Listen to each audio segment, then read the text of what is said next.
Hey guys, this is Logan Freeman, and this is the LiveFree Investors Podcast. I interview investors and business owners who share investment advice so you too can live free. Today, I'm talking to Matt. Matt, in a few sentences, tell us who you are and what you do. Hi, my name's Matt Picheny. I live in Boston, Massachusetts, and I'm a real estate investor, owner, and operator. That's awesome, Matt. So I'm curious, how did you get into the real estate game? And you have to keep it short and sweet, but give us a quick synopsis on maybe what you were doing before real estate and then how you kind of ventured into the real estate market. It's not a short and sweet story, but I'll do my best. Okay. I moved to New York City, was living in New York City. I used to be an actor in New York. And then I got involved in the digital marketing world, the advertising world. While I was in the advertising world, I started investing in real estate, just as a little hobby, a little thing on the side.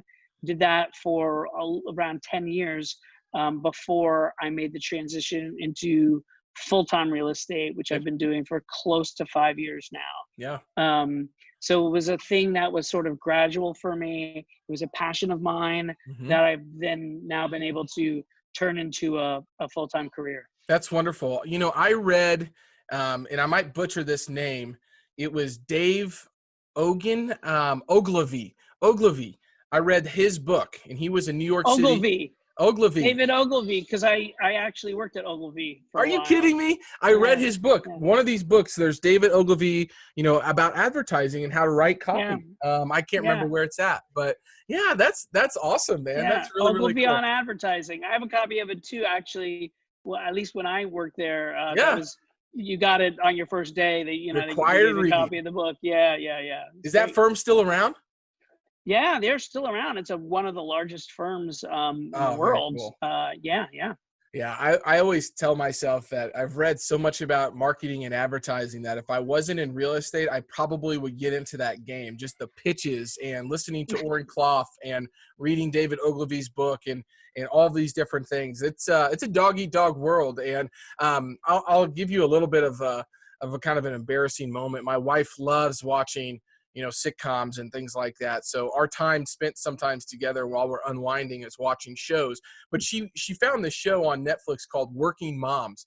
And Working Moms is actually pretty funny show, but they're in marketing and advertising. And so they're always doing these big pitches and things like that. And it just got my spark back. And then I'm a big Gary Vaynerchuk, fan as well. Oh, yeah. So I've read a lot. Gary's great. Yeah, I've read a lot of his books too. So that's really, really cool. Thank you for sharing that background. I am definitely going to look you up on IMDb after this. So you won't find me on IMDb, but you'll find me on IBDB because I was more in the Broadway world, not in the movie world. IBDB. There we go. Very cool. Yeah. That's really awesome, man. So what's the best thing about being an investor and a business owner? Ooh, the best thing? I mean, I just like, for me, it's really about creating passive income, passive cash flow, and being able to, like right now, I'm not in an office. I mean, a lot of people aren't in offices because of the whole COVID thing that's going on right now. But they would be, and I'm not. I'm at my in-laws' house right now, and I've got my 2 little kids here, my wife's here. And, I was playing on the beach beforehand, and I'll go back on the beach after this interview for the day. Now, that's not to say I live some like luxurious life of a playboy. I do work, and I work hard, but I can work on my schedule and in the locations that I want. So, I have my laptop here. I'll work tonight while the kids are sleeping or, doing something else. And that way I get to spend a lot of time with my family and kind of work schedules around my lifestyle. That's one of the things I really like about working for myself and being involved in real estate. It's a fantastic answer, and one that fuels me every single day is to be, obviously, happy late Father's Day. Father's Day was yesterday. To you too. Yes, thank you. And it's always extremely important for me to find ways to spend more time with them. So I love to hear that. I'm curious. So There's a lot of things going on. You're in the Northeast. I'm here in the Midwest. I've had some folks on recently out in California, but keeping up with current trends and opportunities obviously can be a challenge, especially with how fast everything is moving right now. How do you stay up to date on a regular basis? Um, Basically through the internet, right, and Yeah. through many different resources. I get a lot of emails, a lot of industry news from that, Any and also, any favorite ones that you can point people towards? gosh, I don't even really know. I get a lot of information from the brokers that I have relationships with, and Yeah, then that's good. through webinars and things that I've gone to, they start spamming you with all kinds of stuff, and Oh yeah. I unsubscribe from the ones that are just pure marketing ploys. But there is good information Sure. that's out there, and but a lot of the foundation that I got to learn everything, and then a great way to keep up to date is through podcasts like Yeah, yours, right? Through absolutely. listening to what other people are doing in the market. I mean, I love listening to the real estate guys. Yes. They take that 300,000-foot view on real estate, and so it's very broad, which is Yeah. what I like about them. They'll talk about assisted living one episode, and the next episode will be about multifamily, and then they'll go to like the a gold conference and talk about gold, and then they Yeah. have those clues in the news episodes where they talk about just things that are going on in the world Yep. and how that may affect real estate. So I find their podcast specifically to be very good, sort of general overview of different trends that are emerging, and Yes. I think it's great. Yeah, Yeah. I would agree with you. I've been to a few of their events. I've met Russ Gray and Robert Helms.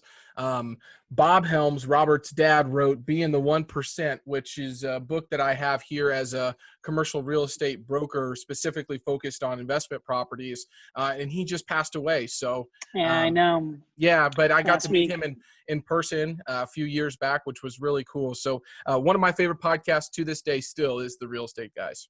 Yeah, I've had a few beers with both Bobs, Yeah. with Robert and Bob, and Russell's amazing. I think he's probably one of the smartest guys I've ever met.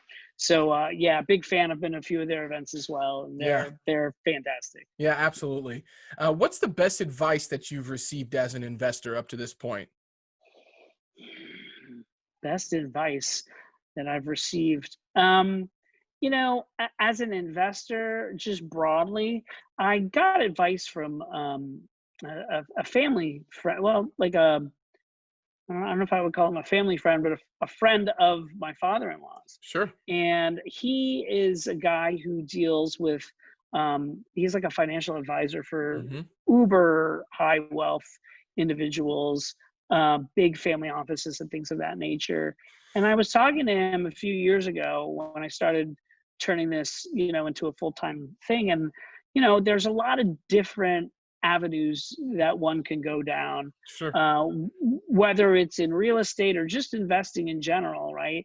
There's a lot of different things, whether that's, single family homes or multifamily or assisted living facilities, or, there's just, it goes on and on. And then when it comes to investing, you can invest in many, many different things. I mean, you can even invest in Broadway musicals, which is Yeah. something that my wife does, and I actually partner with her on those, but that's like a little side thing we do. But what he had suggested to me is, hey, find one thing and focus and do that. So while I know people who are, syndicating multifamily deals, and then they'll syndicate an assisted living facility, Yep. and then they'll syndicate a mobile home park and things of that nature. And look, diversification is great. I'm not Sure. knocking diversification, but I think having a laser focus on one type of thing is super important. And that doesn't mean you can't shift it. I don't know, 5 years from now, 10 years from now, I might say, you know what, multifamily apartment complexes,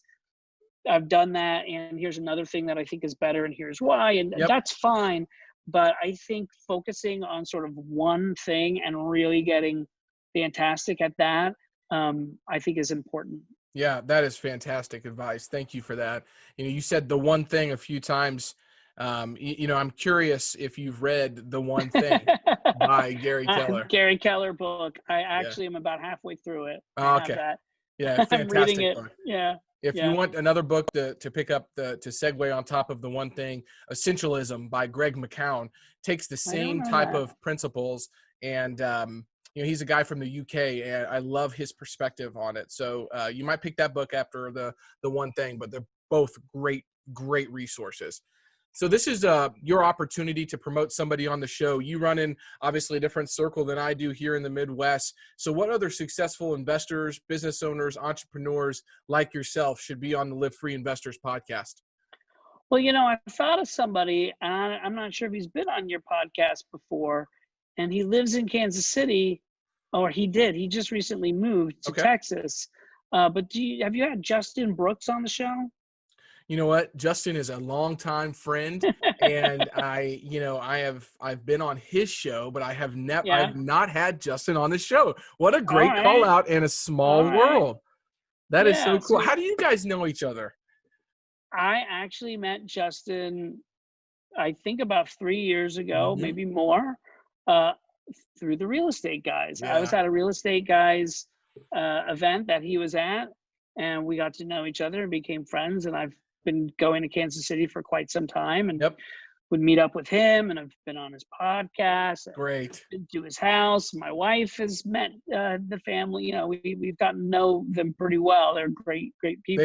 They are. It's a great family, and Justin's a really great guy. So I think he has a lot of he could share a lot and bring a lot of value to your audience. So yeah, absolutely. I've known Justin for 7 years now, since I've been in Kansas City. We started going to the same meetup group. It was not a real estate group. It was called oh man, I don't remember. It was a breakfast club kind of thing, and that's where I met Justin, and we've been friends ever since. So small world. I did not know that you guys knew each other. That's really cool. So my whole brand, and you spoke to this just a little bit, but my whole brand is about living free, Matt. And so I'm really curious, what's your best way or your best tip, or how do you live free on a regular basis? Well, I've been able to generate a lot of passive income for myself, and that allows me to have a lot of freedom. Yep, absolutely. Well, that's spoken like a true investor right there. How can we find you, Matt? What's the best way that folks can reach out to you, learn about the projects you're working on, and maybe if they're up in the Northeast, they can get in touch with you and grab a cup of coffee? Yeah, and they could grab a cup of coffee, and also we have a very big meetup that I run. Oh, perfect. Up in the Boston area. So people should feel free to reach out to me. I love talking to people, whether they've got zero experience or they own 1 million units. Best way to reach me is through my website. Okay. That's mjppg.com. Got it. There's a contact page there that has a form on it, and also has a link to my email, which is Matt, M-A-T-T, at mjppg.com. Perfect. I will make sure that that's in the post. Thank you so much, Matt. I really appreciate it, guys. This is Logan Freeman with the Live Free Investors Podcast, where investors and business owners share advice so you too can live free. For more insights and ideas on how you can live free, connect and message with myself and Matt Picheny. Picheny. See, I knew I was going to mess it up, but I wanted to try it. Picheny. That's such a nice name. Picheny. Matt Picheny. Why is it so hard? Why is it so hard? Because it's a weird name. It wasn't really a last name. It was sort of when my grandfather came from the Ukraine when he was very young at Ellis Island. It kind of got, that they made it was pronounced differently, and they kind of changed it a little bit. Yeah. Well, Picheny. It sounds Italian. I like it. Yeah, it's such a nice name. It kind of, once you get it, it rolls right off the tongue. I like it. Matt, thanks for joining us today. My pleasure. Until next time, guys, live free.